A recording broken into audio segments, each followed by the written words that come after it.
Good evening for everybody who has joined so far. My name is Cal. I'm a library assistant and graduate student for library studies in the DC area. And I am part of the Education Workers Organizing Committee, which is an organizing committee with the help of the IWW for all education workers in the DC metropolitan area.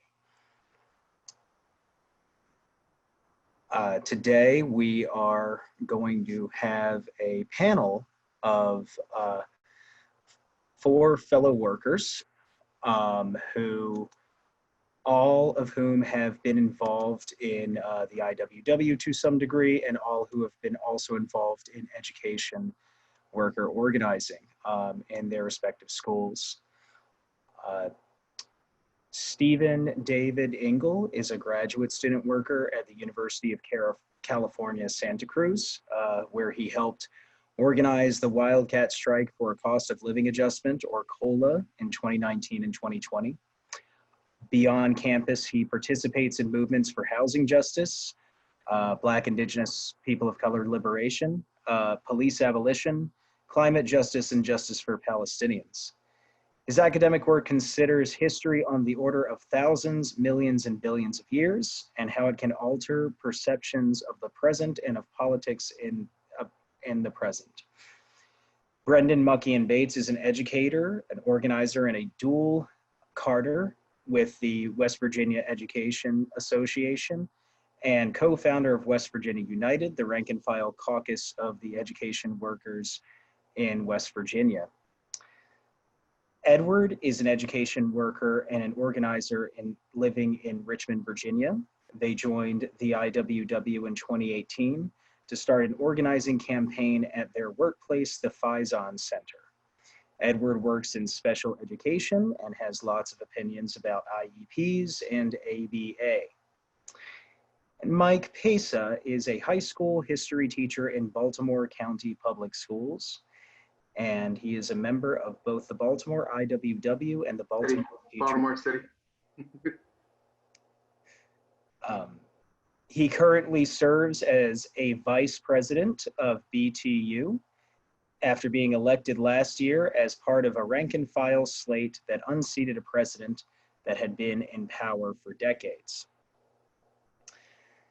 So folks, what we're going to do here is we're going to ask each of our panelists questions related to their experience in organizing at their schools and in the broader education industry. And at the end of our talk, there will be some time for us to field questions from the audience and to also give you all more information about how you can get involved in education worker organizing in the DC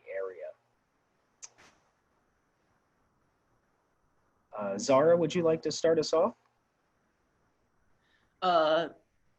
So welcome everyone. My name is Zara Richter. As was noted, this project that hatched this great panel was founded 2 years ago by several members of the IWW who are education workers in the DC area, who have been seeking to unite education workers from multiple institutions and multiple types of fields of education in the DC, Maryland, and Virginia areas. And several people on this call are people who have put in long hours trying to organize this group.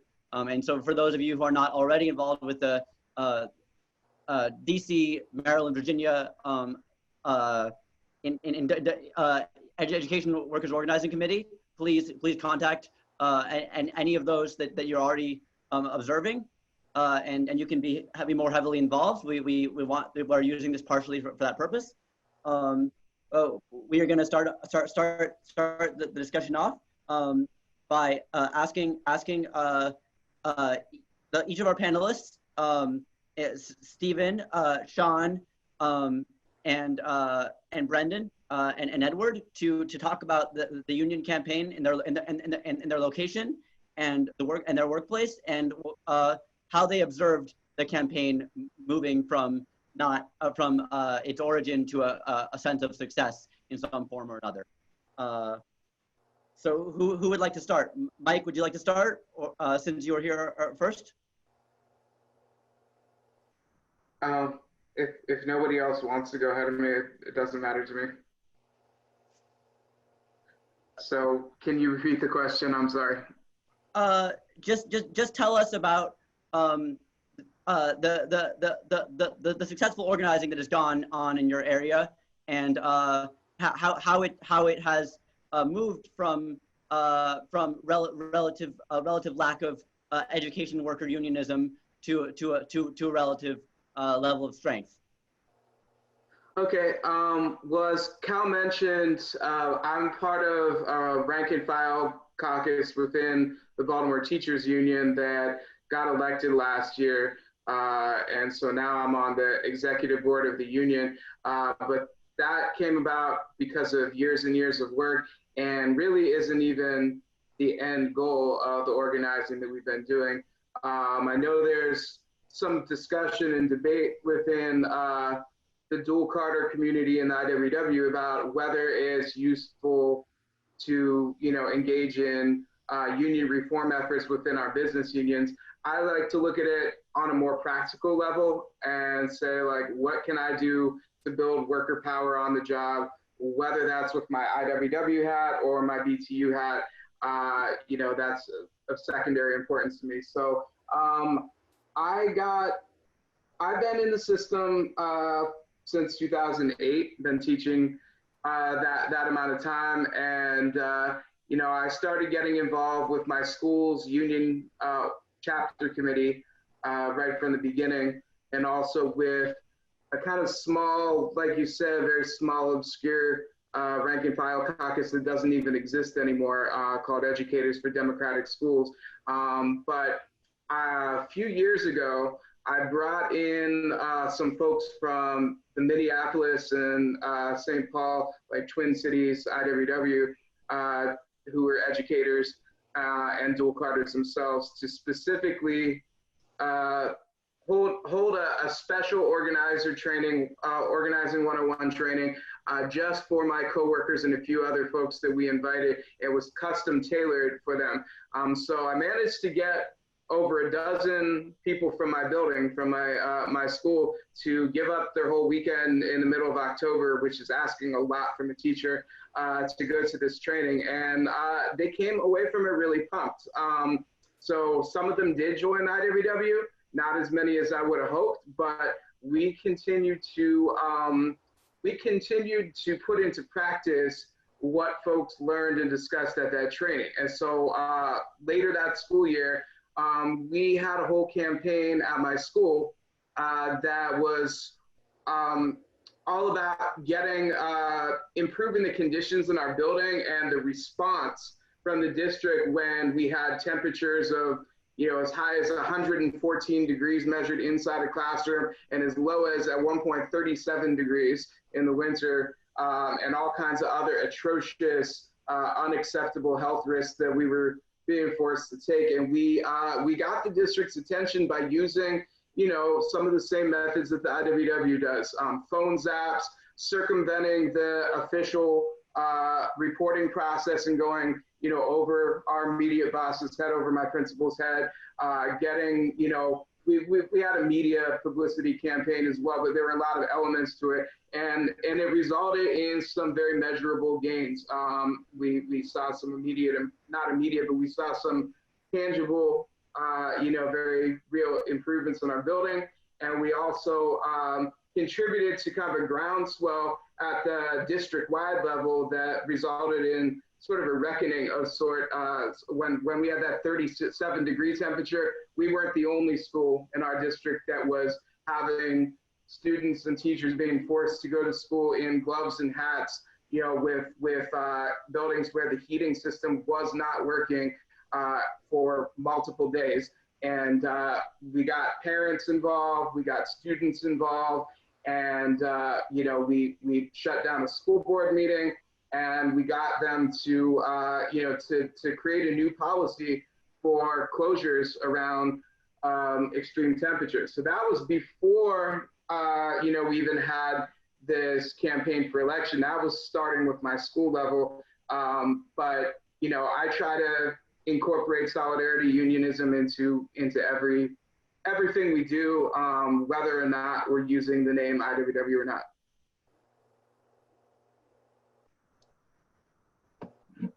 Great, thank you.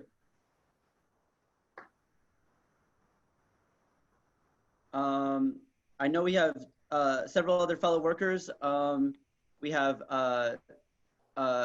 Stephen and Brendan and Edward on the call. All of you don't have your video or your mic on. If any of you can put your video or mic on and tell us about your organizing story, we'd like to hear that too. You're muted, Edward, Stephen, but we'd love to hear your story. Edward, did you want to hop on? I thought I heard that. I'll go ahead. I'm Stephen. Thank you for having me. So I am a graduate student at UC Santa Cruz. As was mentioned, Santa Cruz is one of, I think, about 10 or 11 campuses, depending on how you understand campus, in the UC system, which, as it turns out, is the biggest employer in California. The University of California has a lot of workers and a lot of different capacities across campuses. So the story of our movement really has its roots.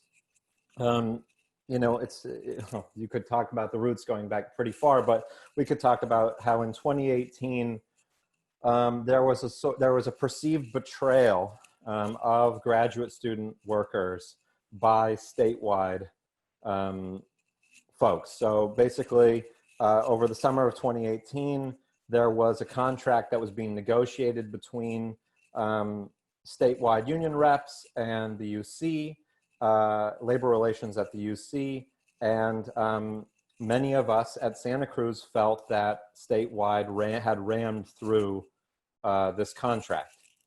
It was a contract that over 80% of us who voted at UC Santa Cruz voted against. Unfortunately, for various reasons, other people at other campuses voted in favor of it, despite the fact that it represented a real wage decrease. But we felt we had a particular problem in Santa Cruz, which was a sort of brutal rental market. In Santa Cruz County, we are the worst metropolitan area when it comes to the wage to rent ratio. And so, you know, you have graduate students who have sort of aspects of them as students and aspects of them as workers when they're in their teaching capacities. You have these people making about $20,000 a year when they're not in the sciences. And we had people paying 60 or 70 or 80% of their stipends to rent in campus. On campus, when it comes to campus housing, you had people at, like, you know, sort of paying the minimum, and that resulted in them paying about 66% of their stipends to rent. So this was untenable, in particular for many first-generation college students who went on to pursue PhDs, masters, MFAs, and so on. It was untenable for all low-income students or people with low-income backgrounds, et cetera. When the contract was rammed through in 2018, a bunch of folks in our local union, UAW 2865, said, well, the statewide union is not really backing us. They obviously pushed through this contract. Let's take over the Graduate Student Association, which is the student government on campus. And so we took that over and used those funds that are reserved for, you know, various student government projects to promote a COLA campaign, a cost of living adjustment campaign. So the idea was, okay, well, we can't get the contract that we want for the next 4 years, but we can try to get a COLA, and maybe we could try to get a side letter. There were various ideas about how that would be done. So, you know, so those folks who took over the GSA planned, and at the beginning of 2019, we said, okay, well, maybe we can get people to build to some sort of labor action over the course of the academic year. It's, say, September 2019, and we're thinking maybe we can do some sort of labor action in spring, and if we really lay the foundation, we'll get there. In November of 2019, we submitted our demands to the university. It was a flat number, which in retrospect, I think was a mistake, given that there's so much unevenness when it comes to graduate student incomes. But it was a flat number of a per month COLA that would be added on top of our stipends. We submitted those demands, and for a month, we heard nothing. And then after that month passed, a rank and file worker wrote an email to administrators and to all graduate students saying essentially, your silence is, is despicable. You are the enemy of graduate students. And we said that we would escalate if you didn't grant this, and now we have to escalate. And that student signed with hostility and their name. And then that turned into an avalanche of about 50 or 60 emails from graduate students on campus, rank and file members saying, you know what, it's the end of the quarter, I have grades due in a week, I want to strike right now. So it was quite organic in that regard, and certainly you had sort of central union organizers participating in this thread, but there were a lot of people we had never heard from.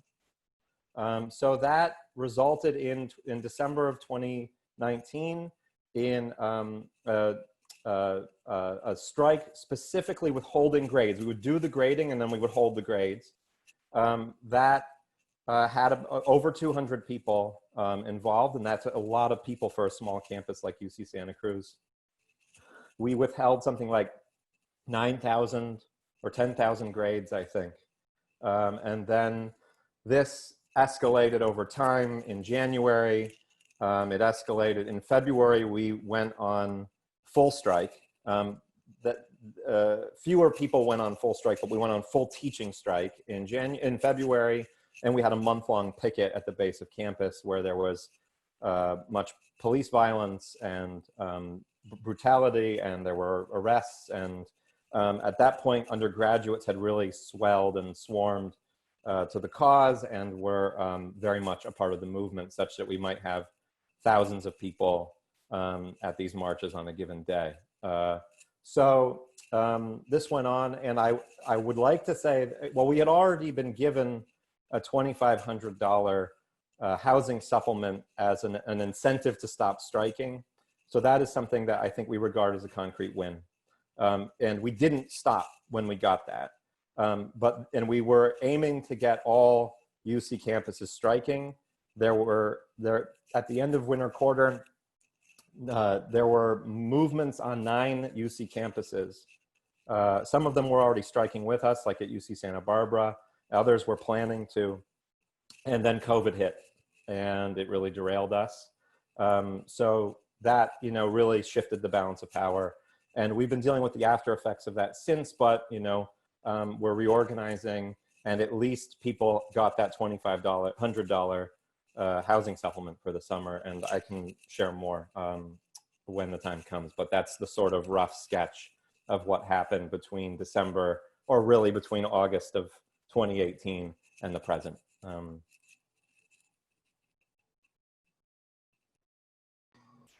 Great, thank you so much. Thank you, Stephen. And Edward, could you just go into a little bit of detail about your experience in organizing in the Faison School in Richmond? Sure, yeah. So the Faison School is part of the Faison Center, which is a nonprofit centered around neurodiverse folks like autism, similar situations. It's a private school, no connection to public school unions. Most of the workers there are in my position, which is called a teaching assistant, but really it's a behavior tech. So we're education workers. There's really, union was not really a concept at the school. 2 years ago, I joined the IWW and started, talking to my friends about it. and we've been slowly growing from there. We're still absolutely fledgling, but really proud of the progress that we've made. We were at the point, we're established to the point where when COVID-19 was going down, our school was pushing to reopen pretty early. A lot of schools for autistic people were trying to get opened earlier for a number of really strange reasons, but they were pushing for June 15th. We had enough folks to mobilize to start pushing in a really public way, like with a mass email campaign, phone zaps. We had a car rally. What ended up happening, the reopening was postponed, but we have reopened since then. Our school, just compared to the other schools around us, has like a much more comprehensive reopening plan that we can hold them accountable to, but still, not the victory that we were after. Obviously, the really big victory too is just growth within our union. So we're now like an established element in the school. We're a vocal minority, but we're growing, and now we're kind of taking this moment now after that push to kind of look to a little more zoomed out at the sort of things that we can tackle going forward. Just before COVID hit, we were talking about our very first sort of school-wide action after some department centered things that we had done. So we're kind of recentering ourselves, looking back into reaching out to different departments. But yeah, just getting started. Thank you, Edward. I appreciate that. And Brendan, would you like to give a short synopsis about your experiences with the West Virginia teacher strikes and the West Virginia United Caucus? Absolutely. Can you guys hear me okay? Yeah, we can hear you. Yep. Okay. So in West Virginia, teachers and service personnel can be in any of the three main education unions. They can be in the West Virginia Education Association, WVEA, which is my primary union. They can be in the American Federation of Teachers, AFT, or they can be in the Service Personnel Association. So West Virginia doesn't have collective bargaining rights for public employees, and the associations really are just there to provide like grievance assistance, assistance with like if you're lobbying certain legislators, and really that's mostly like what they're for. And in 2017, after the 2016 election, the Republicans controlled the House and Senate, and our governor, Jim Justice, was most likely going to go back to being a Republican. And so our concern was he was going to just implement everything that the Republicans wanted, which was charter schools, cutting our pay and benefits, things like that. And our unions had endorsed this governor when he was a Democrat. But as soon as he became a Republican, they were obviously like a little put off and everything. But they didn't really have a plan to combat the 2018 legislature. And so in the summer of 2017, some friends of mine, we decided we are going to start trying to connect with teachers and service personnel across the state. And initially, the aim was just small. It was just trying to connect people together in a state that's so big. So whether people were in a union or not, trying to help them find common ground. And after that, it slowly trickled into a few thousand people on this Facebook page that started agitating for a strike. The reason for that was the state was trying to implement this really draconian healthcare policy where we would have to pay more in premiums and deductibles. And in order to stop that, we would have to wear like some type of Fitbit or put an app on our phone that would document how much we were exercising. And you could only do that in certain locations throughout the state. So it really made it hard for a lot of rural teachers who don't have good cell reception or internet access or even like a gym to be able to do that. and they were only offering like a $200 raise that year, but the amount that we would pay from insurance would have been at least 5 times what we were getting in a pay raise. So there was a push to start striking, and the leaders of our unions, who felt like they had lost a lot of credibility after our governor switched from Democrat to Republican, felt they had to kind of endorse this plan. And initially they thought it was going to be a very easy strike, like 2-3 days, they would show their muscle and things would change. But the Republicans in the legislature actually didn't really like cow down to our demands very easily. They kept pushing back very heavily, and the union presidents figured they had no other choice but to continue the strike on and on. Eventually they signed a deal, or did like a handshake agreement with the governor, and the union president said, all right, everyone go back to school, things are okay. And that's what led to the wildcat strike.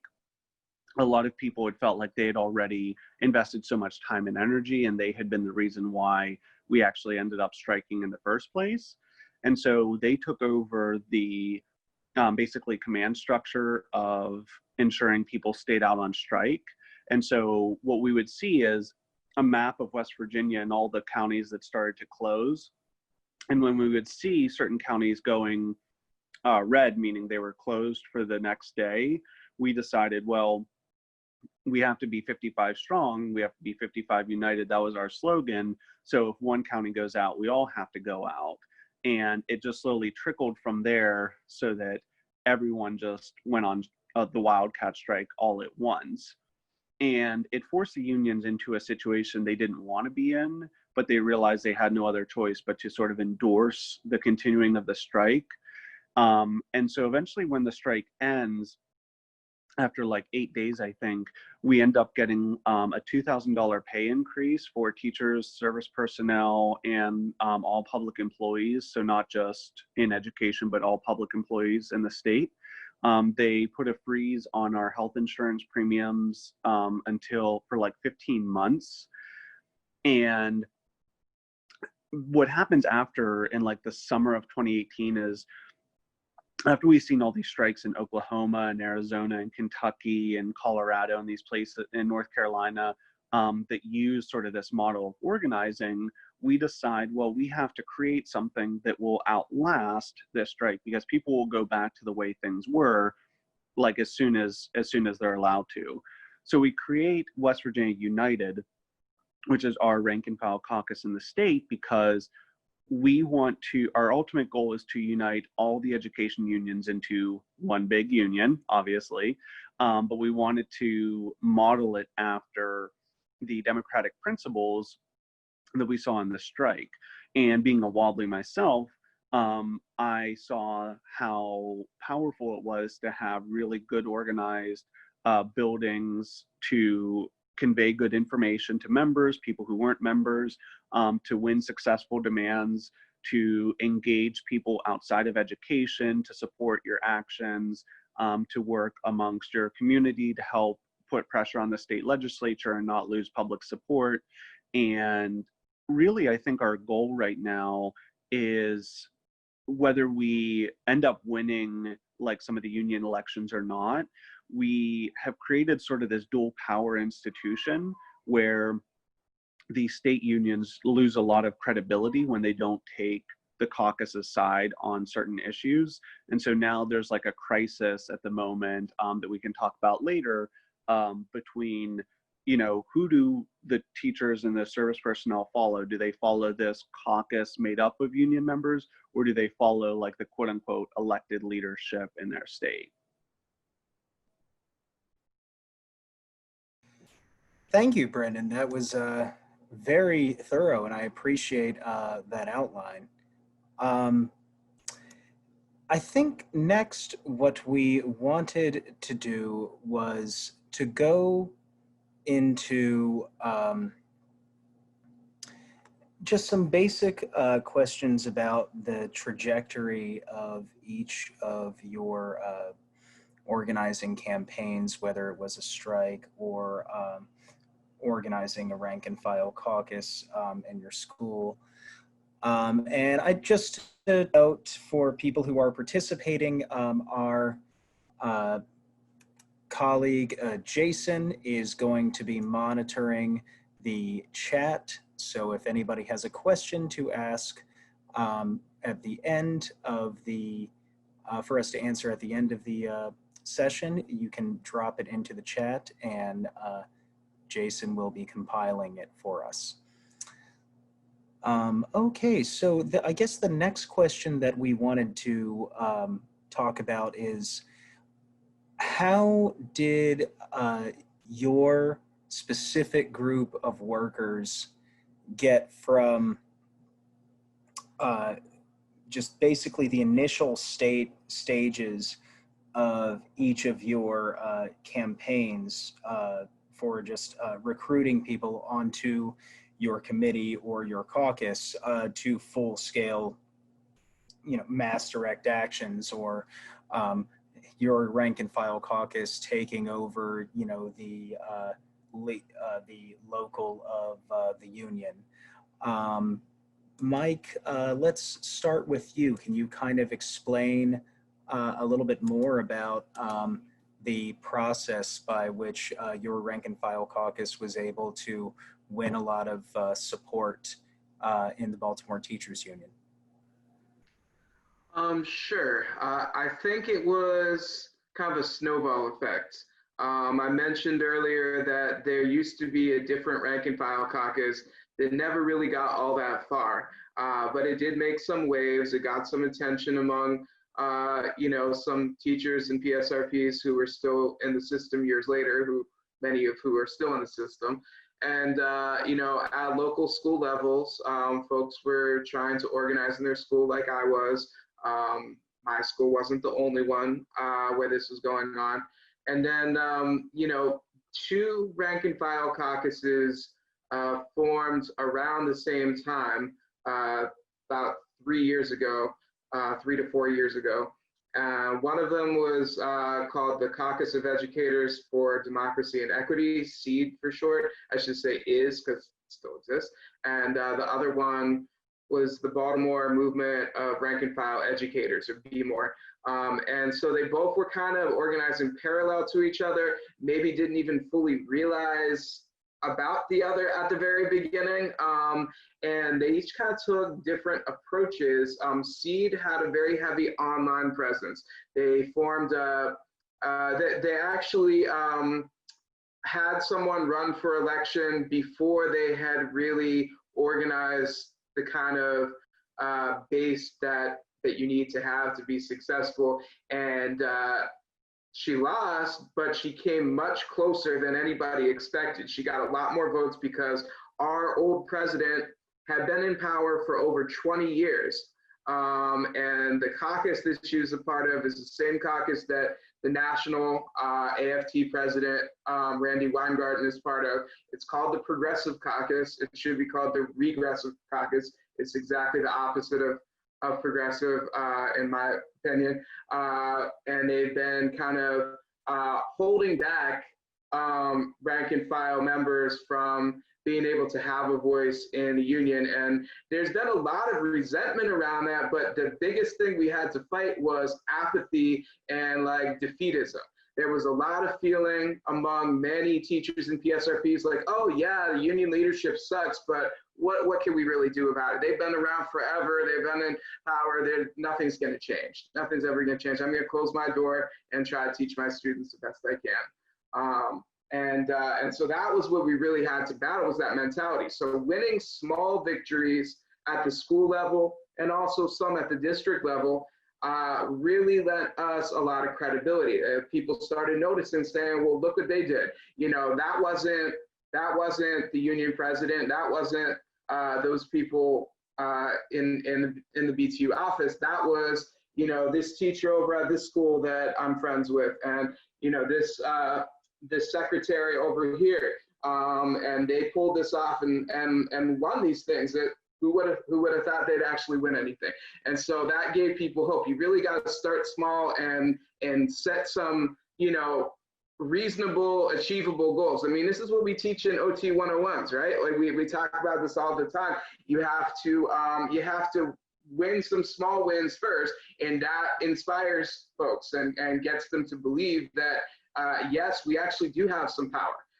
And so I really do feel like that was a huge part of it, that, you know, the agitation part had always been there, right? And when we talk about the AEIOU, the A had been there a long time, agitated against what the school district was pushing on them, and agitated at their union leaders for not doing anything about it, and for silencing members, right? But once we set some positive examples and we showed what we were really about, you know, folks started flocking to us. And then when the two rank and file caucuses came together, B-More and Seed, and formed a slate called the Union We Deserve, that's when things really picked up, because we had these two separate groups.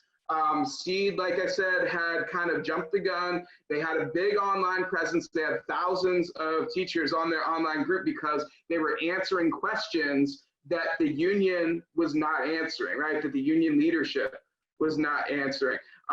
Folks wanted to know, like, about everything from certification to, like, is this something I can file a grievance on? Can they discipline me for this? Where do I find out how to, you know, to take this course or whatever?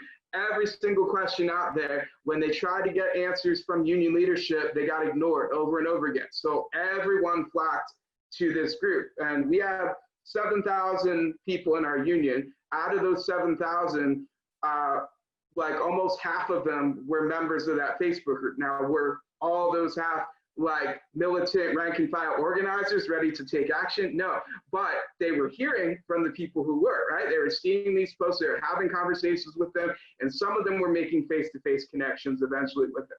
So that was Seed's strength, was their online game. And B-More started out much more quietly. They started out with reading groups where they only invited certain people. They were very selective at first because they wanted to make sure that their caucus would be led by people of color, specifically women of color, and that their vision and their principles would not get kind of hijacked. The old rank and file caucus that we had before, people came with very good intentions, but it turned into kind of a shit show where some sectarian Marxists and anarchists would get up there and go off on their tangents and alienate everybody else who walked into the room, and we'd never grow. And so B-More wanted to avoid that, and it became like almost all white by the end of it, right? The old rank and file caucus, because all the people of color, you know, took one look and were like, what is this? Why am I wasting my time on this? And so B-More wanted to be different than that. And so B-More had its strengths and Seed had different strengths. And when they came together, you know, we were really able to do something. And I think it was B-More that first decided, you know what, let's go ahead and try to run a slate. They didn't do it their first year. They didn't try it, you know, their first or second year. What they actually did before the election was the previous fall of 2018, they had, right? Yeah, 2018, sounds so long ago.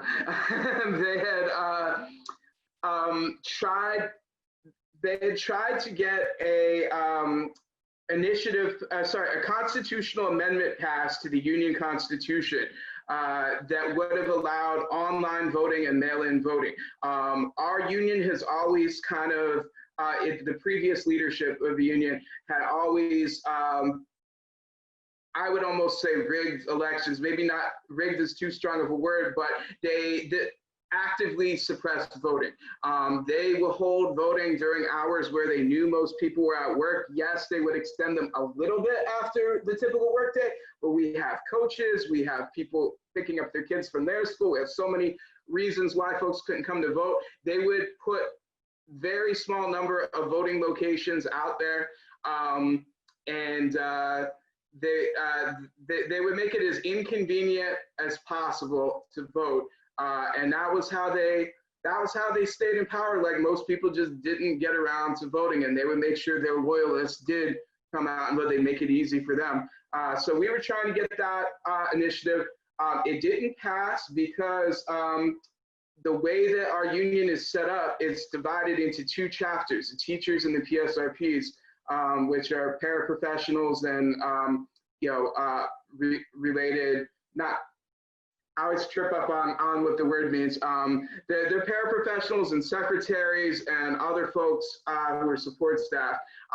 But essentially the PSRPs, most of them were not very active in the union. The few who were tend to be people who had a long relationship in history with the PSRP chair that was part of like supporting the old leadership. And so we're still struggling with that, because even now, when we had this election, our new president, Diamond Tate Brown, is from Baltimore, from the rank and file caucus. All of the people on the teacher side, except for one, because they had they had thrown out one of our candidates in order to, sorry, not in order to, they tried all kinds of tricks to get us to not even be able to run. And they managed to get one of our teacher candidates disqualified for a really BS reason that was completely not her fault in any way. But other than that one spot, we have all the other teacher positions and the president, and we won by a pretty large margin, but the PSRPs control half of it, and we do have support from PSRPs, but not enough PSRPs, because we've had a harder time reaching out to them. They tend to be an older population, not online as much, and we just don't have as many connections with them. So we've been working on that and trying to build that. But before I close out, I'll just kind of switch gears a minute and say one thing that we're working on now that we're really trying to mobilize rank and file folks on is this crisis of COVID-19 and everything that goes along with it. We succeeded in pushing the school district to start all virtual this fall, when they didn't want to do that at first. They still don't want to do it. They're angry at us about that. The CEO of Baltimore City Public Schools absolutely thought that we should start as hybrid, which means people would be there in person. Some people would, and we managed to push back on that. The way that we did that was partly through rank and file organizing, because we got unprecedented pushback from ordinary members. Thousands of emails and phone calls made to the school board, testimony. We got students, we got parents, we got families, and that's what it's going to take to be able to win any kind of demands. We're still doing all the typical business union stuff too. We're having these negotiations where they ignore us and reject every single thing that we say, but we're not limiting ourselves to those means. And we have a COVID-19 task force now that's led completely by rank and file members. A lot of them are second and third year teachers, untenured. They could be non-renewed at any time, so they're taking big risks and sticking their necks out. And there are challenges that are coming with this, but it's an exciting thing, and I'm hoping that when this pandemic is over, we'll be a much stronger union than we were when it began, because of the organizing we're doing now. So I'll leave it at that. Oh, thank you, Mike. I appreciate that thorough report of everything that you all have been doing with BTU, and that really is inspiring that the two different rank and file caucuses were able to come together for common purposes. I don't know if you see that often within education industry organizing, so that's really cool. Stephen, that some of what Mike was kind of saying as far as reaching out to like different people in the community and getting support for the caucus kind of reminded me of the trajectory of the UCSC strike and how you all also were reaching out to undergraduates tenured professors, adjuncts, maintenance workers, I believe, and people within the greater Santa Cruz community. And I was just wondering, how did it get from a group of, more militant graduate students who said that they wanted to, the UAW be damned, we're going to go on, this grading strike, to like this massive kind of situation where you're all having like mutual aid kind of stuff going on the campus, and you're making sure, and the, professors are allowing to teach classes on campus, on the, lawn, so they don't cross the picket line. Can you kind of just explain, the different steps that you all kind of took gradually? Sure. Thank you for that prompting. It's very helpful and reflects the fact that you were watching and reading articles and so on. Yeah, I would say that when it came to the shift from, not a large group of union organizers to over 200 strikers pretty immediately, I think that reflected just powerful forces and conditions that were atmospheric. And, I mean, we meaning the city, activists in the city had already failed at passing a rent control measure. That's another piece of the story. So there was there was a sort of failure of city politics. There was a failure of the administration to respond substantially to our needs. And there was also a perceived failure of the union, statewide union leadership around the contract. So then it was sort of like, well, we're all we have. And I think a lot of graduate students, even though they hadn't been clued into, the specific workings of the union, they knew that what was going on was not adequate. They knew that what we had wasn't adequate. So I think that is part of how we explain that shift. But then, yeah, as you mentioned, there is subsequently, after December of 2019, there is quite significant solidarity. Some of that has to do with us reaching out, but a lot of it has to do with, a campus that already is quite that's already quite rich in worker consciousness. Past Ask Me strikes that help subjectivate undergraduates in worker consciousness, like past, a lot of work by lecturers, but then also just a campus that is leftist already when it comes to the humanities, social sciences, and sciences.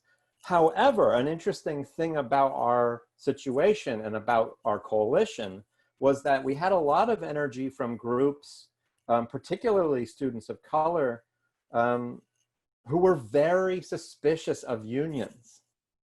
And so one way that worked out is that you sort of had people who had been in the union, really pushing the grading strike. You simultaneously had a group of students, predominantly students of color, called COLA for All, who had a lot of experience working with Ask Me and other groups. And they were like, we want a COLA for graduate students, and we basically want to decolonize the university. And our methods are not, like, sure, we'll participate in your grading strike, but we actually want to do more direct action. If you want to do that, come join us. We're an open group, but we're autonomous, and we're not going to take cues from the sort of, more straight-laced unionists, even though those straight-laced unionists were wildcats now. And we worked, I think, in many ways productively together, and there was a lot of overlap. And, you had sort of, like movement between the groups. People would say, I'm going to focus more on direct action now. Direct action, for instance, might be taking over a dining hall on campus and sort of coordinating with Ask Me workers and, other workers who were involved in the dining halls, and opening up the dining halls and feeding everyone for free, and like having groups that would clean dishes or like help Ask Me workers do their work so that it didn't overwhelm them, so we could feed, sometimes like, hundreds, if not thousands of people in a day for free. And that was a citation of the Black Panther, the Black Panther Free Breakfast Program, and so on. That was like a very powerful message to send undergrads. And I think that was a real turning point in them saying, like, you know, there were a lot of undergraduates who were like, I'm all on board with my TAs. You know, a lot of sociology undergraduates, et cetera, who were like, yeah, and we're going to convert, like, we're going to get other undergraduates on board. But I think that there were specific direct actions that really showed that we gave a fuck about our undergraduates if they didn't already know that, just based on how much we gave to them as teachers. And I think that helped galvanize support too. Simultaneously, we had, you know, we had people reaching out to alumni networks. Thousands of alumni signed a letter saying, we will not give to the university anymore if you don't give these people a COLA. We had parents of undergraduates forming their own groups. And I think, you know, some of that had to do with really effective media outreach on our end too. We were winning the media war. We were really beating the PR, the sort of, you know, the corporate PR people at the university. We had, you know, and that had to do with also having former journalists who are now PhD students, like, you know, really, really working the media. But, you know, yeah, so that was a piece too. We were able to win that, and that brought more solidarity from other groups. And Ask Me on campus was still out of contract. K-19 service, or K-19 skilled workers were out of contract. And I think initially, when we were all really in this together, they were supporting us, we were supporting them. The K-19 workers went on strike while after we went on strike, inspired by us. And I think in order to neutralize that, or, you know, to annihilate that bond, the university almost immediately settled with them after like 2 weeks. And that was actually a setback for us, because I think that, you know, they sort of disappeared. They were wonderful, and, you know, they supported us as they could, but they kept, you know, they, for various reasons, went back to work. And Asked Me shortly after had their contract settled. They'd been out of contract for like years.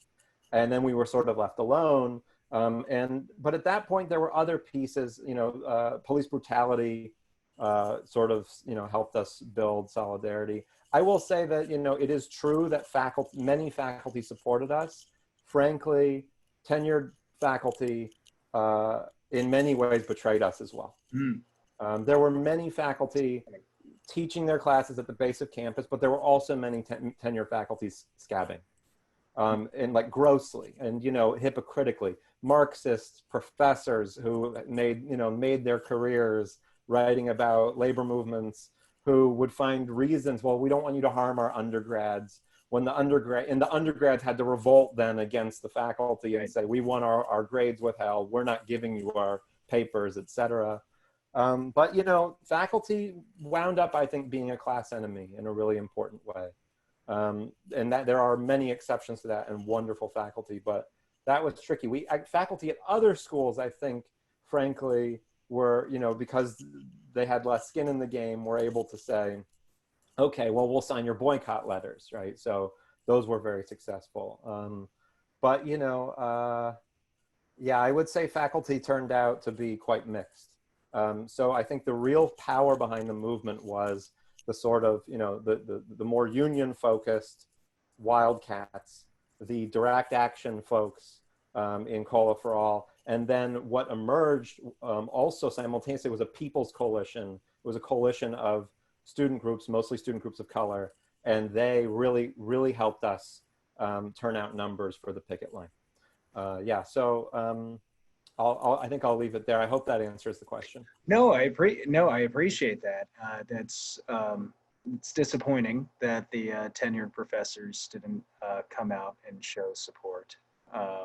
And I want to say that it was mixed, yeah. But, you know, yeah, it was troubling. It was mixed. No, I appreciate that, Stephen. Edward, you were talking about how at the Faison School you have been slowly gaining more influence, you know, even though you have been made to reopen. And I think wanted to just kind of see if you can talk more about how you got your initial steps of reaching out to other paraeducators at your school and turning from a small group into a more organized unit, especially since, you know, I also, I'm not a paraeducator, but I'm a former preschool teacher, and I tried to organize in the private school field. It's extremely difficult to do. And, you know, just shedding light on that for those of us who do work in private schools, whether it's higher ed or K through 12, I think would be very helpful. Yeah, I think something that stood out to me about something that Mike and Stephen were talking about to some degree was, it sounded like when there's something to do, that's when growth is happening. And a part of the work is kind of maintaining what you have when there's not something to do. There's something that I've noticed in my participation in the campaign at my workplace. When it was small, just in my department, the kind of like level up was when we identified something that we all felt strongly about, which was just that my department didn't have a classroom. We were working out of the cafeteria in our school, and we were temporarily put in one, and it just seemed so obvious that we should have one permanently. And we, you know, just like a few people were actively part of the organizing committee, but we ended up getting every teaching assistant in the department involved in this sort of, started out kind of small scale, like we just made the place our home. We put up posters and things, like kind of little agitation moves, and escalated to a walk on the bus that everyone in the department participated in. And after the fact, I can't think of how many, but many of the folks who were involved in that afterwards ended up joining the organizing committee and being more involved. And something very similar happened at the onset of the COVID-19 pandemic, where we had grown to the point where we had maybe a person in most departments. But when we had something to do that everyone felt really strongly about is when we saw this second kind of surge in growth. And I feel like that's something worth emphasizing, especially for folks who are thinking about organizing somewhere where it feels kind of impossible. Like, just identify something that you can change. Doesn't matter if it's, you know, big or small. I think they emphasize that a lot in the 101, but it's worth kind of re-emphasizing. Yeah, I just thought that's interesting that that's kind of true. It seems like it's true at every scale. You know, if it's just you and your friend at work, or if it's, you know, these larger campaigns, if you have something to do, more folks are going to get involved. Thank you, Edward. That is, I found some of that in my own organizing, you know, and the converse is true. If you don't have anything to do, people feel a little disillusioned, you know, and they cease to get to participate in things. Mike, when we did ours, it was right before winter break, and our boss thought we were giving him a Christmas card. I forgot about that.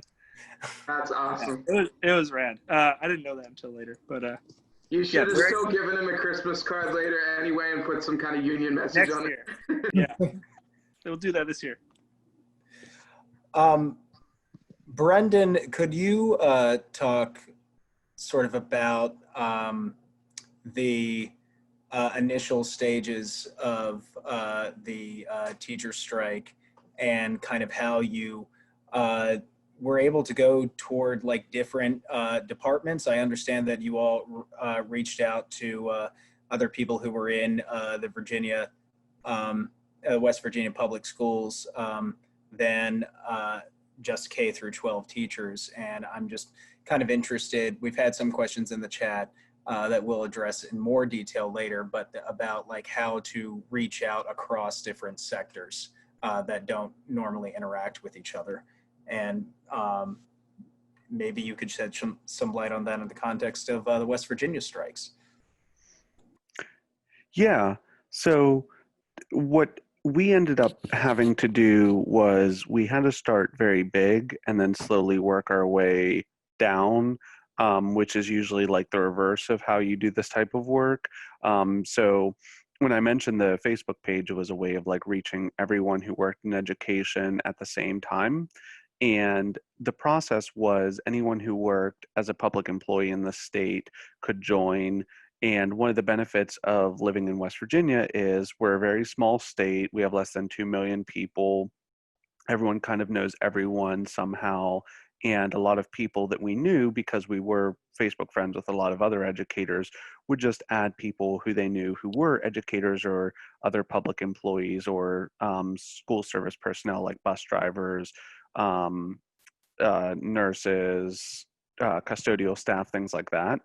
And it was the one way of trying to connect everyone where it was a tool that we knew most people in our demographic, like mid 20s to around like 40s and 50s used. It was accessible, it was user friendly, but it was also a tool that like people could check on their planning period. People could check when they came into school that day. And it became a tool of like trying to connect everyone all at once. And what we found was, at least in my building, I would come in the morning for my like duties and everything, and I'd be making copies, getting coffee, and I would hear other people in my break room talking about how there was something going on the page last night, and I didn't realize that they were on it already. So it was sort of like my inroad into, okay, they're connected to this type of organizing. They feel pissed off about something that's happening. So this is a good first step. And it allowed us to start having conversations about what are our concerns about health insurance, about pay. And at first it was mostly teachers talking amongst themselves. And very quickly we sort of realized, obviously, this has to be educators and school service personnel, because the idea was, like with most school strikes, they would run the buses, they would have the bus drivers just watch the kids for a couple hours, feed them breakfast, lunch, show a movie, and then say, well, technically we did our due diligence, and then send them home and say, well, technically the kids were in school today. So I would start talking with the cooks in my building, the secretaries in my building, whenever we would have like a free moment. Like my planning period was around the time that the cooks would, like, after they served the kids their breakfast, they would be eating and taking, like, checking off like what they needed to do. And that was sort of my time to like go in to the cafeteria, check in with them, see what they were up to. If they had concerns, what were they? I would try to, whenever I would eat lunch, I would always try to eat in the faculty lounge, which had school service personnel in there usually at the same time. And that was a time to also talk about their concerns, gather information, and sort of build up to a strike.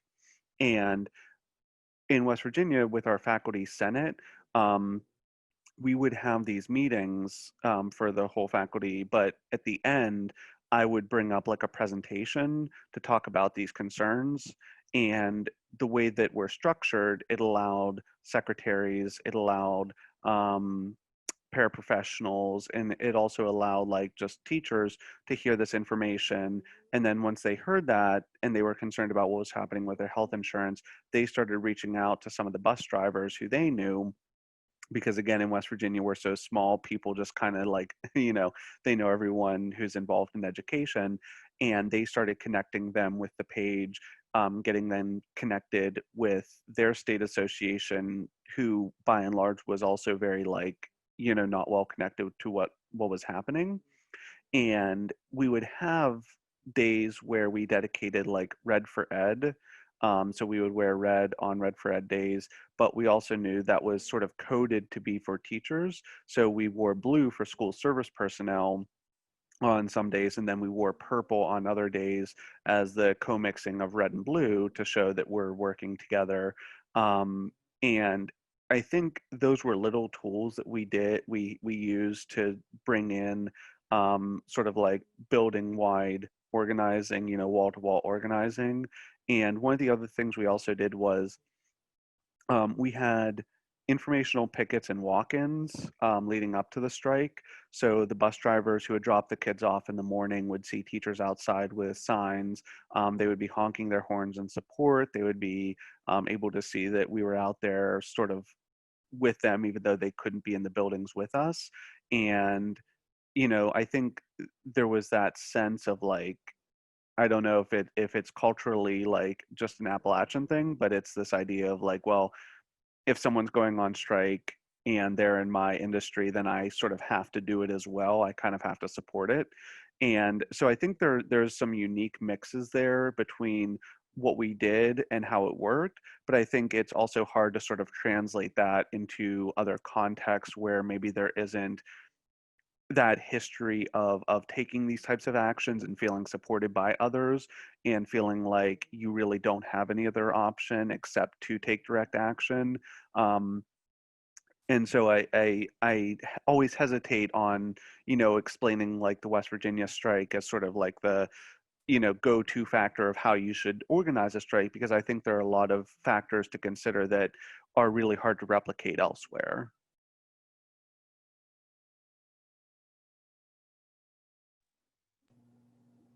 Thank you, Brendan. I appreciate the going to the point by point building of it, especially how you reached out to the school bus drivers and the support staff, and the uniqueness of Appalachia, which I can appreciate as a nerd about Battle of Blair Mountain and a lot of that stuff. Zara, would you mind if I pass off the moderating to you for a bit? Definitely. So one question that I think a lot of folks have is how do you deal with people trying to push your union effort into being merely something that is about lobbying within your school, and how did it get away from something where they were trying to work with the president or work with some kind of student council to work your demands through the bureaucratic kind of internal democracies that a lot of these unions or schools have. I think in my context at GW, I noticed that the union that we had briefly started moved into a lobbying role briefly, and became something that was trying to pass certain reforms through the president's office and was trying to influence the president instead of taking labor action. And have you dealt with those kind of problems in your school districts? Who can speak to this? Who wants to start? I don't know if anyone. I don't know how many of you have experienced that kind of a union tactic, which kind of goes against the logic of more direct labor action. Mike, does the BTU try and lobby the school management or administrators instead of have strikes usually? Well, like I mentioned in the chat, Maryland has an extremely punitive law when it comes to teacher strikes. It's illegal for us to strike at any time for any reason, and the prescribed penalty under our state code, COMAR, is that the union loses their exclusive bargaining rights for 2 years, and they lose their ability to have dues check off for 1 year. And that's on top of any individual penalties that leaders might have. So it puts me in an awkward position because, you know, I'm now on the executive board, so I have to be careful what I say and how I say it. I see one of my fellow workers from BTU is on here now too. Hi, Kathleen. Thanks for joining us. So I know that there's been a lot of concern raised about this issue because on the one hand, folks are you know, very legitimately, rightfully afraid of the consequences of a strike for our union because of this law. On the other hand, you've got folks who are saying, look, we're in an unprecedented situation here with COVID-19 and all the other crises that connect with that. And what we're doing is not enough. We need to do more. And so it's created some tense but very important conversations within our union that are still ongoing. I think in the meantime, you know, what my folks, the new leadership who got elected last year, are trying to do is sort of walk the line, you know, between those two extremes. We don't want to do anything that will drastically endanger our members' bargaining rights, but at the same time, we realize that we need to push harder than previous leadership has, and the tactics of the past, you know, are not enough. So we've been talking about a number of things like, you know, work to rule, you know, with some of the new policies for distance learning, and when they eventually bring us back with the hybrid model, you know, folks have been talking discreetly about possible sick outs and things of that sort. Again, like, you know, none of it's official, but what was I going to say? I think one thing that we've done recently is the school district they want to bring us back, right? They want us to be back in person. They weren't able to get that at the beginning of the year because we pushed back with the help of parents and students, right? We partnered with a number of parent organizations, even got the Maryland PTA to co-sign a statement with us saying that schools should be all virtual until the end of the fall semester at the least, like into January at least, like a lot of counties already have, frankly, in Maryland, but ours has not. And so one way we're pushing the envelope is like building these coalitions, right? We have folks going out to Comcast and other service providers demanding that they provide high-speed internet access to our students. We're not going to give anybody any excuses for why distance learning is just not going to work. And when the school district has been telling us that, you know, oh, well, you can voluntarily choose to come back in. All right, maybe you want to teach from your classroom. Don't you miss your nice classroom where everything is all in one place and you can come and teach online from there? Well, our secretaries don't have a choice. They're being forced to go back in now, and they don't need more folks to join them and get them sick. There's already been at least one possible exposure to COVID. Hopefully nobody actually got it transmitted, but someone who went into a building, you know, tested positive later for COVID-19. They were around about a dozen people. And so this is going to keep happening. So our union has been telling people, hey, please don't go into the building, even on a voluntary basis. And we've sent the message that this is kind of like a strike, right? We're saying it's an act of solidarity.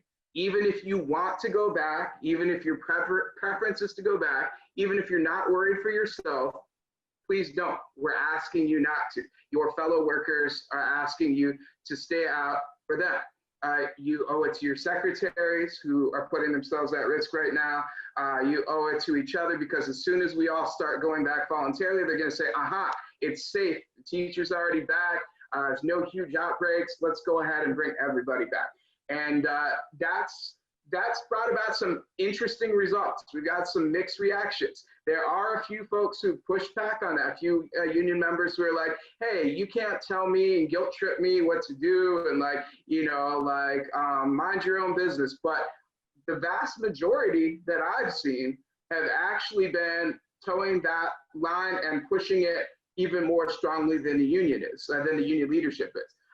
You know, like we as elected executive board members have to be, you know, diplomatic in how we word things. We're not going to call anybody a scab because they come into the building to, you know, to teach online when we ask them not to.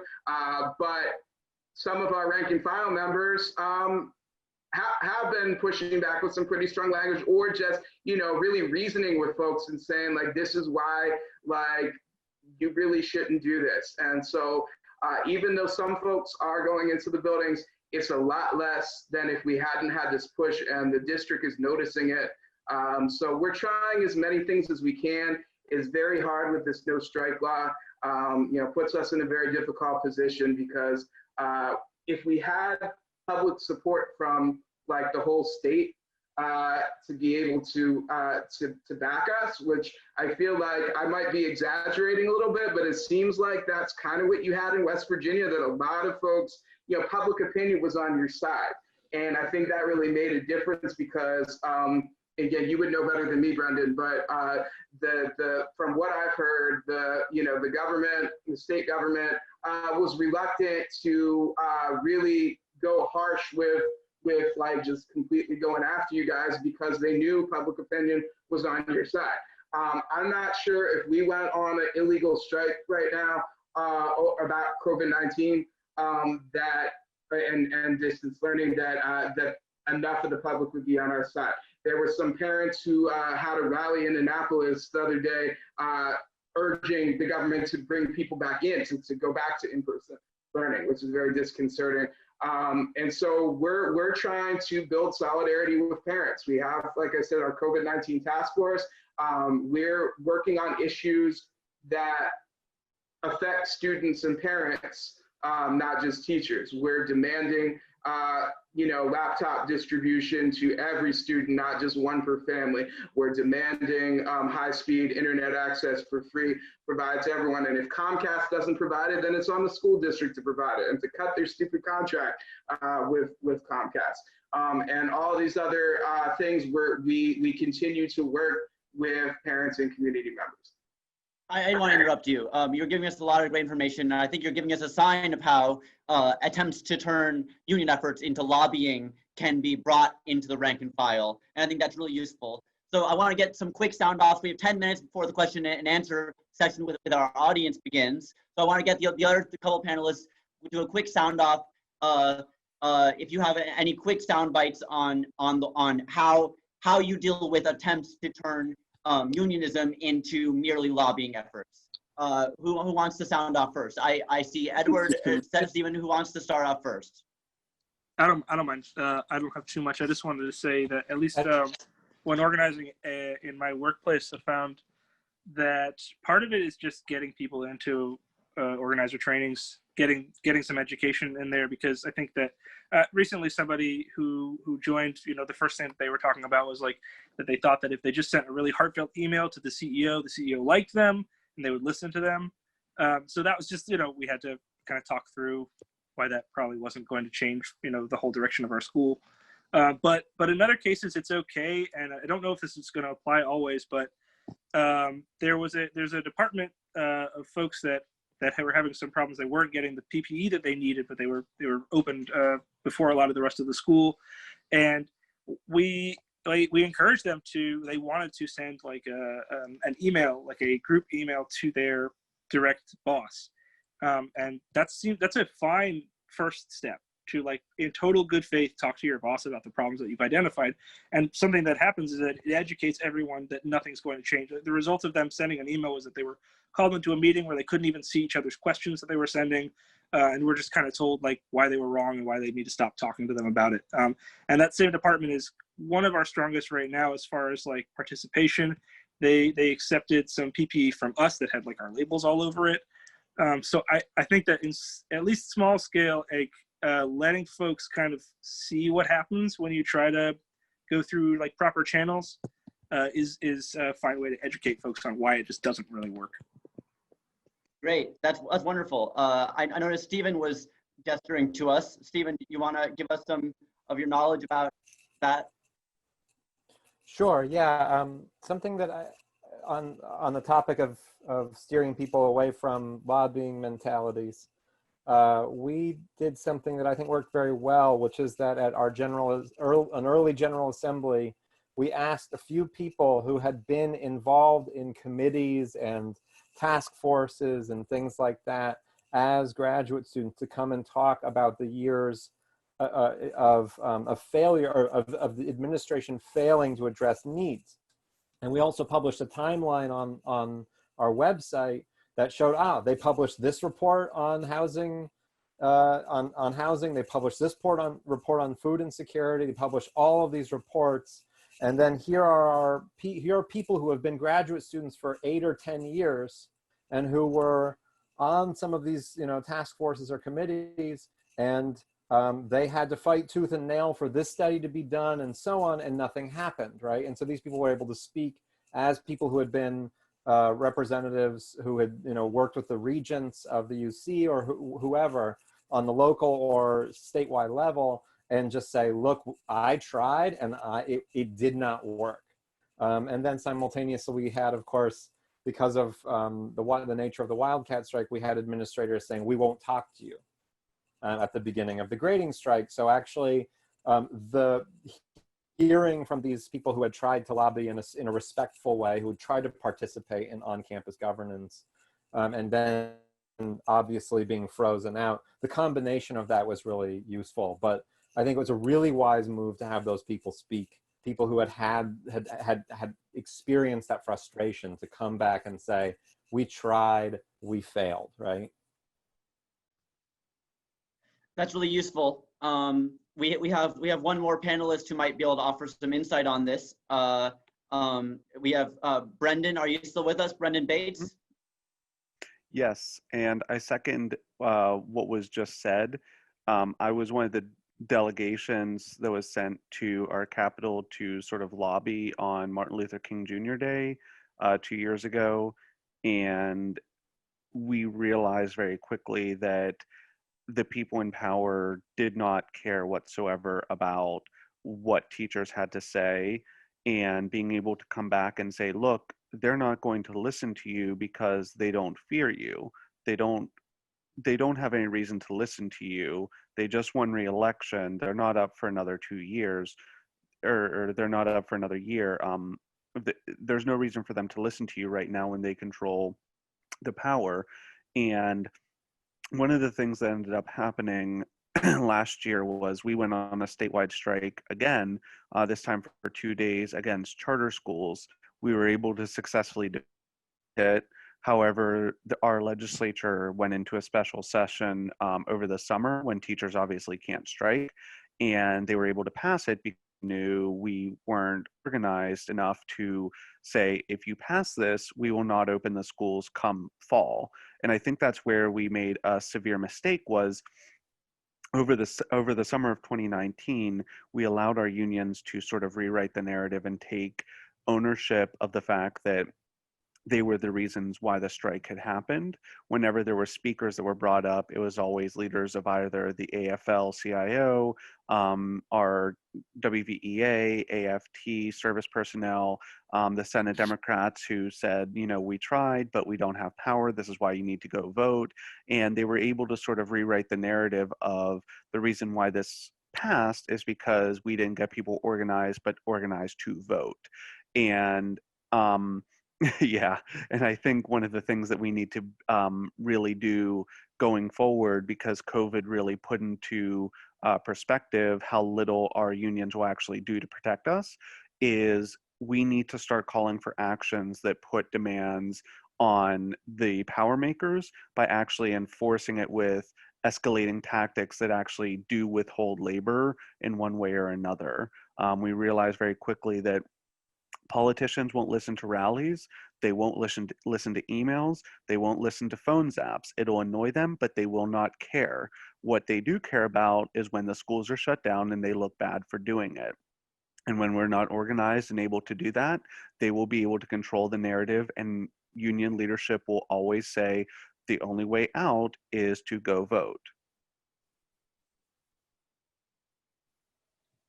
That was wonderfully edifying. Thank you so much. I know you said that we can't generalize, but there's a lot of pieces there that are useful to us about, those issues are not unique to West Virginia. Of course, legislators elsewhere are not listening when people are lobbying. Even college presidents are not listening as we would expect them to when unionists are lobbying within their schools. So in the next 3 minutes, we are opening into our question and answer session. We have one question that's been asked by a unionist in our area, but if anyone else, even including people on the panel, want to start a discussion during the next half an hour, the hosts are giving up our control over the questions being asked, we want to allow free discourse in this next half an hour, besides our asking of the question from our comrade in the area. Jason, are you here? Do you want to start that question and answer session? We're a little bit early, but having early time gives us more freedom at the end for panelists to ask each other questions if they want to do that. So keep ready for that, panelists, if you have questions to ask each other. Sure, I'll just introduce myself real quick. My name is Jason, and I work in the Montgomery County Public School Systems. I'm a teacher. I'm new to secondary education here. So I apologize if I have a lag. I live out in the country, and my internet connection is not great. But Stephen asked, of an IWW kind of unionism in bridging gaps between different sectors and kinds of institutions, some of whom are already unionized and some of whom aren't. So, and anyone's welcome to jump in on that. so I don't know if was everybody able to hear Jason? If not, I can repeat Yvonne's question, if that's okay. If people are okay with that. Please repeat it. Sure. So Yvonne asked, what's the place for an IWW kind of unionism in bridging gaps between different sectors and kinds of institutions, some of whom are already unionized and some of whom aren't? So I guess this is just for anybody to answer. But we all kind of, all of you on the panelists kind of addressed this to one degree or another, but if you're willing to go into more detail about how the IWW brand of solidarity unionism, or as some people call it, militant minority unionism, can kind of bridge the gaps between different sectors of people on campuses and schools, including unionized workers and non-unionized workers. Let's see, Stephen, you're nodding a lot, so I will go with you because it sounds like you have some insight on this. I don't have an answer to that, but I saw Jackson's question and I was in my head going like, oh, okay. Right, good question. Okay. Sorry. Gotcha. No worries. No worries. I nod a lot. No worries. I can't really speak to Jason's question. Okay. Well, can I ask that you answer this, Cal? Because I feel like we were talking on the phone earlier about this, so I feel like you could speak to it pretty well.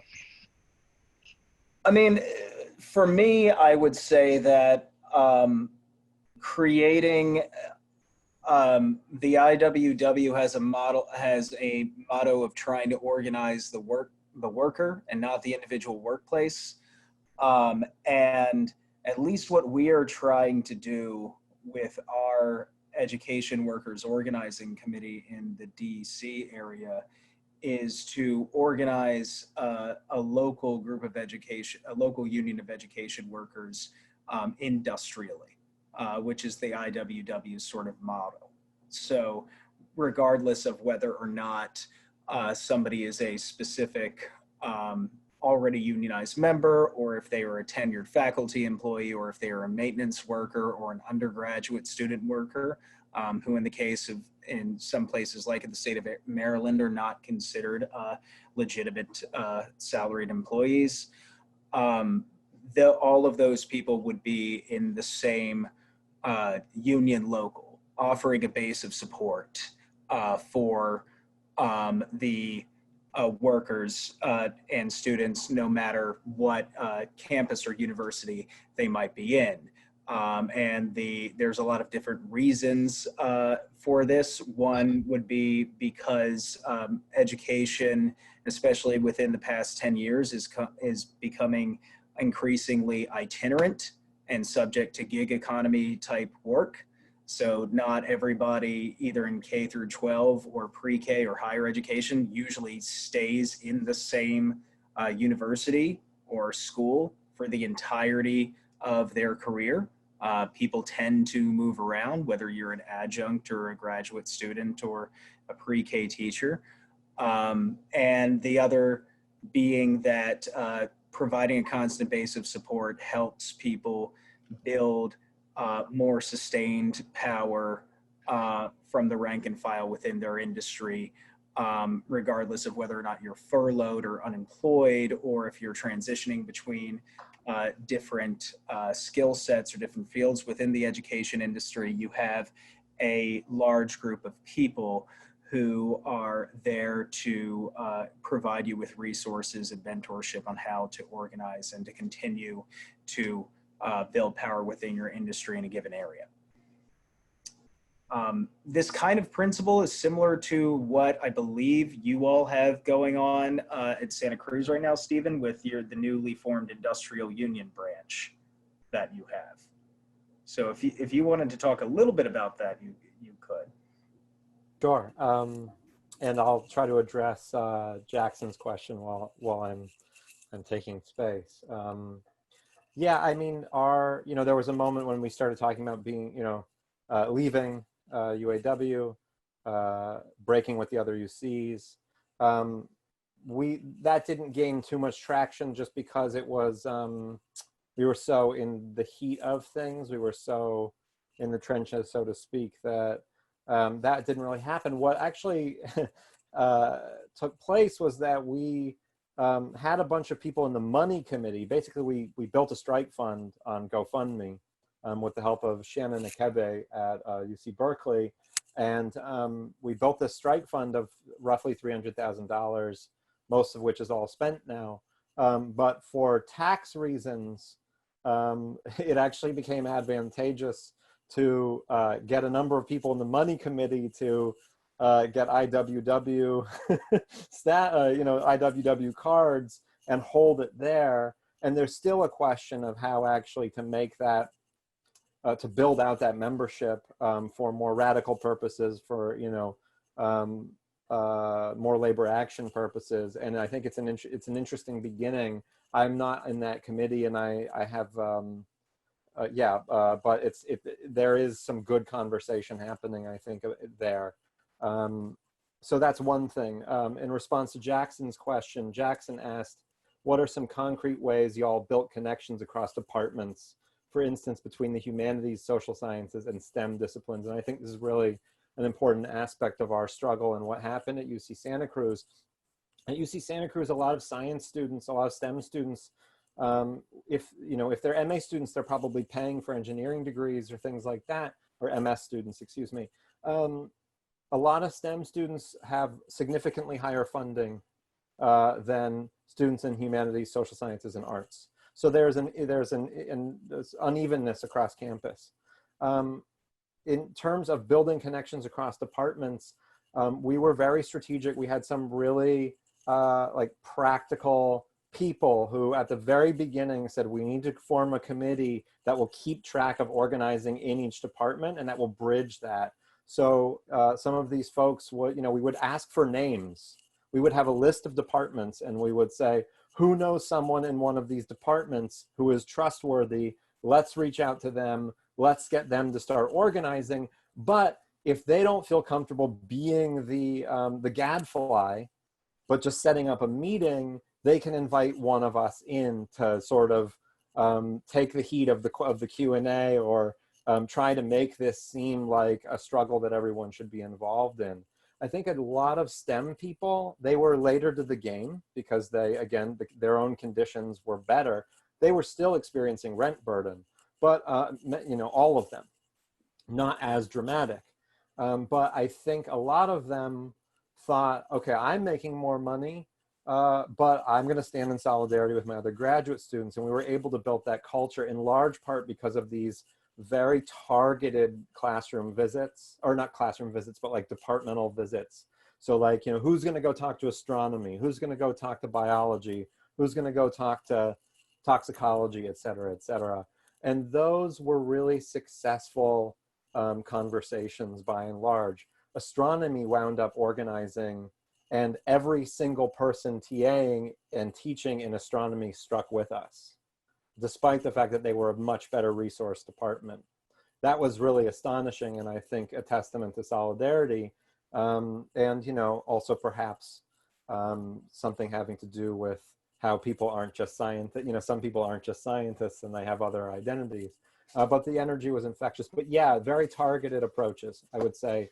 And once STEM got in the game, frankly, that actually helped get other people in humanities, social sciences, and arts to say, who were holdouts, to say, oh, even STEM people are doing this? Like the risk-averse individuals, right?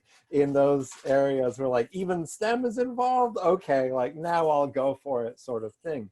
However, STEM did not, because STEM is so significantly funded by big money, government money, outside money, et cetera, you didn't have a lot of those people actually teaching. So there was a real limit in terms of how many of those people we could get to withhold grades. And then, you know, they didn't have much experience in direct action. So there was a way in which there was solidarity, there were marches, and it was really good for photo ops and things like this, and STEM speaking out on our behalf or on their own behalves. But, you know, yeah, I'll leave it at that. It still helped.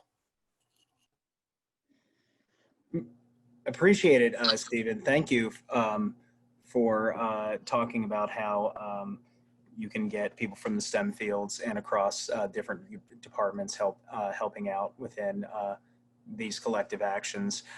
We actually did have a question from Cher, who said, Cher asked, my question is related to the larger implication of commodification and the privatization of education. The role of the fascist waves, which is not only attacking what can be taught, the type of work that can be done, and then attack on labor in general, also in the light of the COVID-19 pandemic. And Edward, it seemed like you were starting to address Cher within the chat. Could you kind of share what you were starting to say with the rest of the group?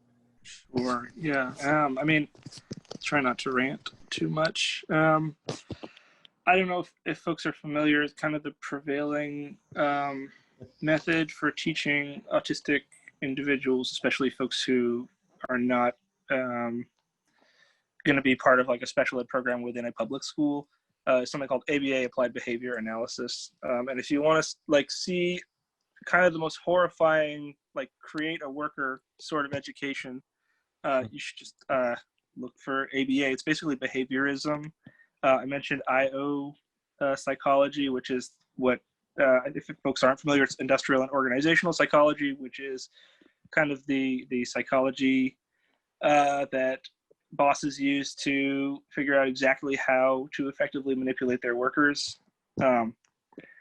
It's a very, yeah, I don't know. I feel like I don't know if I can coherently get into it. Yeah, I didn't really think about speaking on this too much, but applied behavior analysis, it's not something that we can tackle as an individual organization, but I really hope that we can emphasize the problems with it to some degree.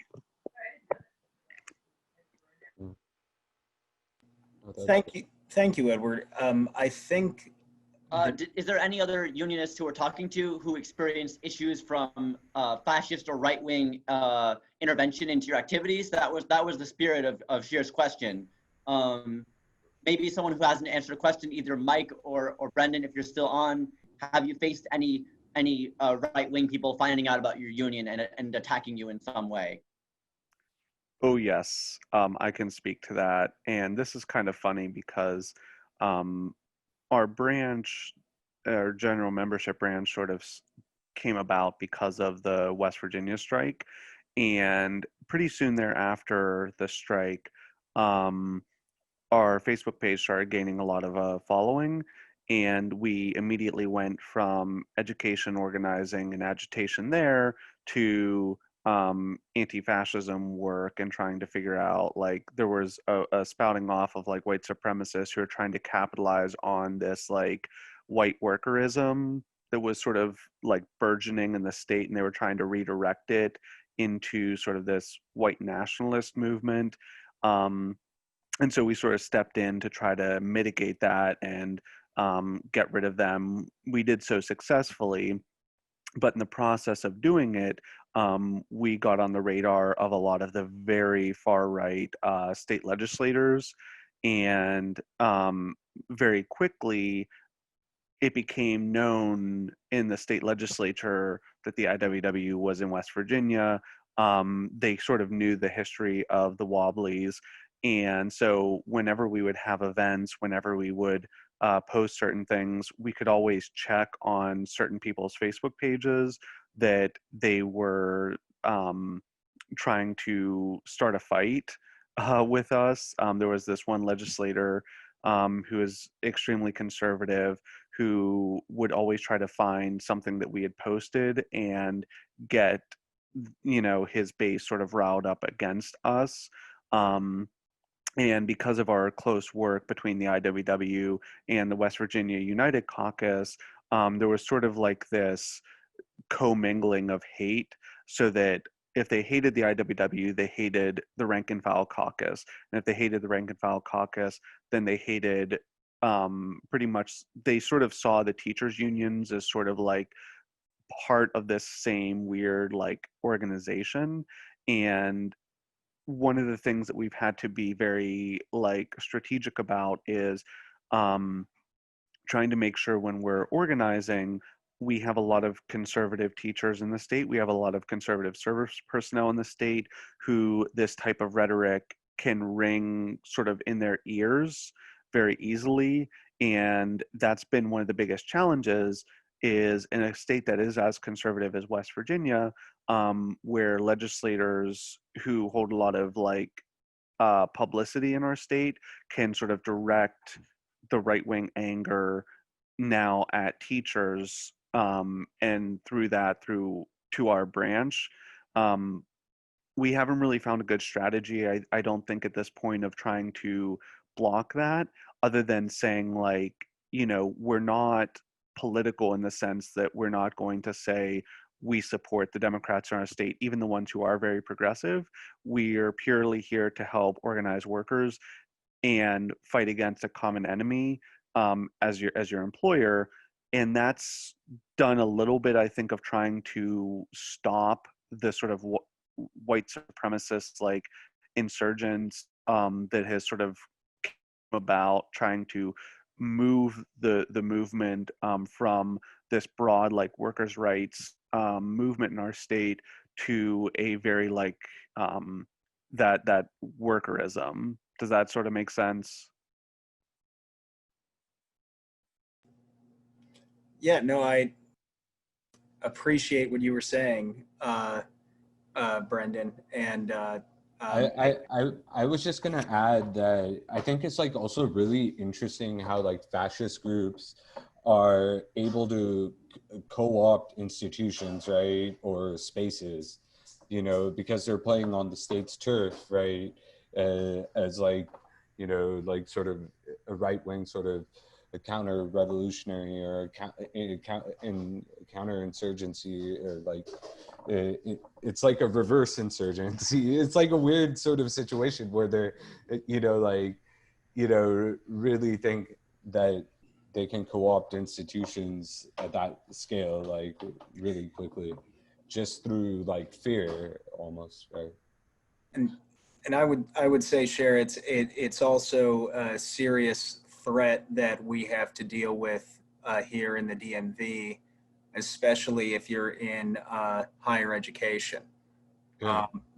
Far right and fascist groups over the past couple of years, especially since Donald Trump became president, have been recruiting on college campuses, unfortunately, including Identity Europa and the Patriot Front. And sadly, the university where I attend graduate school, University of Maryland, I think it was about 3 years ago, a young African-American man who was a cadet from Bowie State University was stabbed to death by a white supremacist when he was in front of a University of Maryland bus stop when he was on the way to meet a friend who was a UMA student.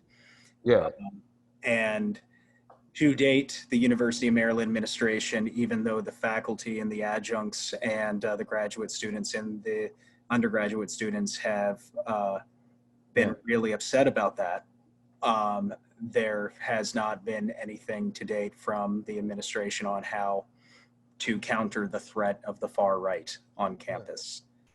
So that, you know, it's not to fearmonger, but it is just to say, as sort of as Brendan was kind of addressing, this is something that we will have to do, you know, as an organized group of workers with members of the community, you know, because Lord knows the administration is probably not going to do it. Yeah, there's some like really problematic stuff happening right now, especially like the attack on critical theory and a lot of the humanities. Like I'm at OSU, I just started my PhD, but yeah, like they're, because of COVID, they've intensified their plans to sort of, you know, sort of they're sort of trying to phase out all the radical sort of professors, or, you know, like, for example, human geography, not just in terms of Marxists, but anarchists, like various things, like they basically decided to rename the department so it's geared towards more like GIS and sciences, right? Because apparently NSF changes criteria for funding, which creates, and that's a direct burden on like TAs pretty much, right? Obviously what's happening with the broader like workers on campus, like that they're all on contract to begin with, probably in a lot of cases, I would argue, but you know, their jobs have already been to a certain extent outsourced, but like admin is a little bit different, but it's like weird, like I don't know how to explain it, but yeah, like, but I also think like, yeah, there's been like a progression, the way they're gentrifying the campuses as well. They're trying to get rid of spaces of protests. Like they're totally, in Texas at least, like the schools I was going to over there, like Patriot Front, Turning Point USA, they all have far more legitimacy on campus. They're given like tables, and they're like aligned with like evangelical groups. So, you know, and then they have also the police connection. Like when you're talking about like Patriot Front, like the police union and then are pretty close, and like those things. So like, I think like it's a weird, and Betsy DeVos, like especially in for K to 12, like what they did in Texas was, because there are no union rights, right? They have associations. So in Dallas, they're fighting like privatization straight up, you know, like charter school systems are coming into play. Like, so like those are things, like larger things like I see happening, but you know, like obviously, like, you know, I was wondering, you know, how do you guys think about that, you know? Would anyone like to address some of Cher's points that they made about privatization in education, and the various threats that we have to account for as educators and people within the education industry?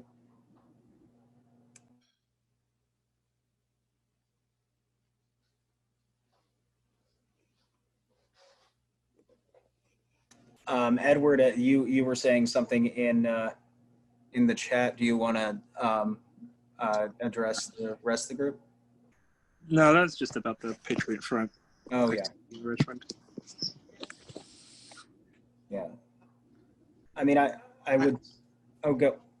would say, as far as at least share from what little, since I've worked and attended both state schools and I've worked at private schools. at least with respect to the privatization of education. The I'm taking it kind of a similar approach from what has been happening with my other industry, journalism, Yeah. wherein basically most people who were entry level to intermediate people within print journalism specifically, but in the broader publishing industry, which some of y'all may interact with within academic journals.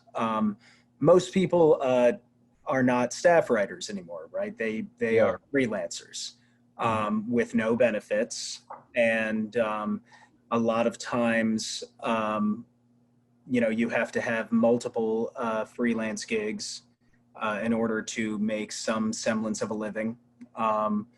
And I know people who are working upwards of 50 hours a week as a freelancer in order to, eke out, kind of a living wage existence, right? So that's kind of the trajectory of what happened to journalism started to happen to journalism about 10 years or so before it was starting to really hit public education.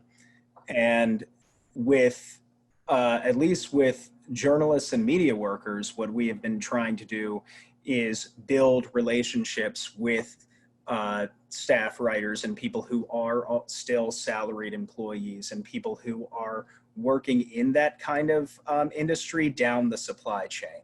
So from people who actually print out and engineer and manufacture newspapers and magazines to people who are digital editors of magazines and photojournalists. And we have a campaign to that effect, the Freelance Journalists Union, wherein, and it's largely, since we don't have a physical workplace, we've largely been operating online, but we do very similar to what Edward and I believe Mike were referencing in the tactics that they have employed. We've done mostly social media targets and blasts of where basically we get everybody to troll a specific bad actor publication, similar to a phone zap. We've done corporate research on people. And we've been able to get serious gains for people who are in, this ever privatized industry.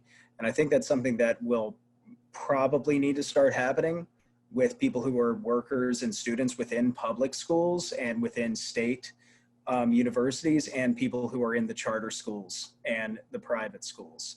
I mean, the way in which we fight against privatization is we unionize the people who are in the private schools.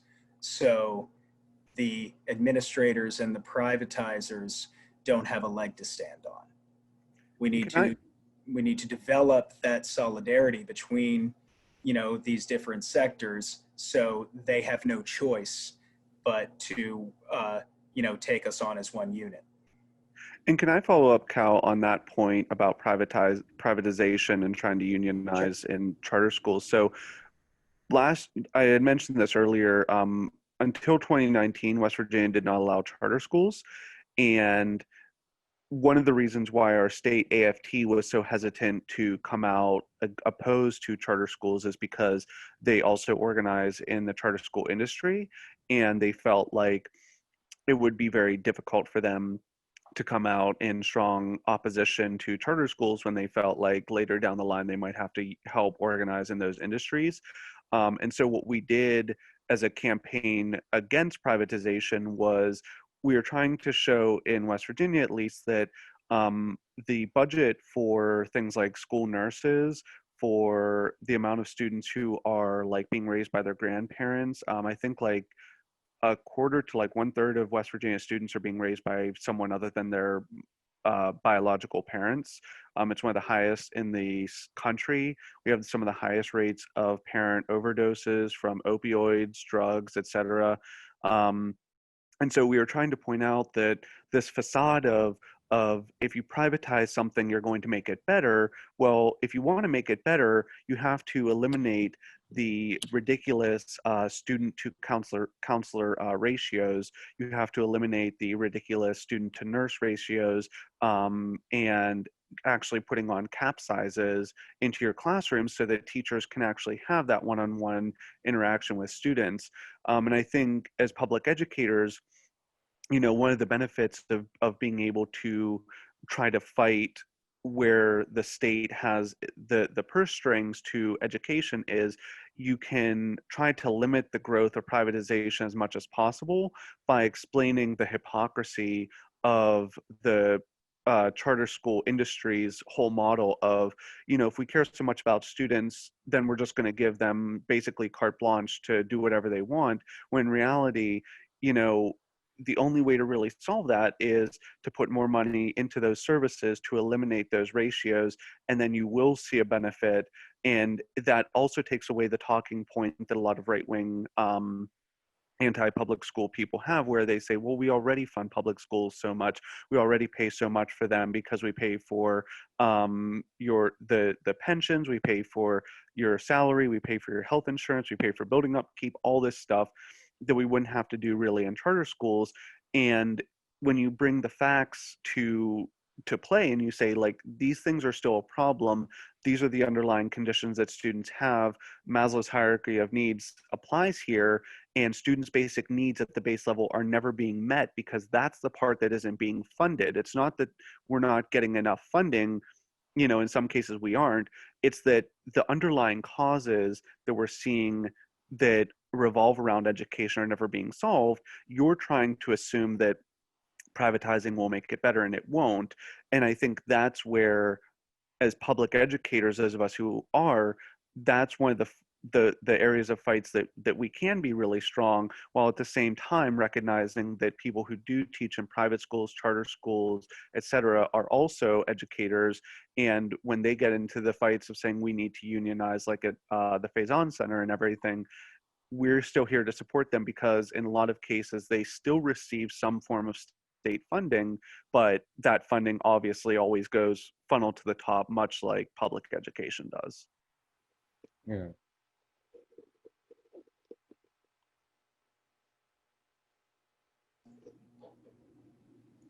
That response was really amazing. Yeah. Again, the West Virginia context is so educational for those outside other parts of the country, which see much more protracted, slow battles going on, and you don't see it as out in the open as you do down there. It seems like in many other places. But we've loved all your responses. It's just about the time that we're wrapping up. For those of you who like this, you know, we posted our Proton Mail email account. Most of you have contacts for some of us involved in this project in some way. Please reach out to us. We want more of these events to happen. We want to talk to our educator friends across the country, and we want to talk to people in the area for which we're organizing, which is the DC, Maryland, Virginia area. And we want those who've asked questions or those who are watching this to reach out to us and help organize so we can achieve the brilliant gains that Brendan and Stephen and Edward and Mike have achieved in their locations and in their workplaces.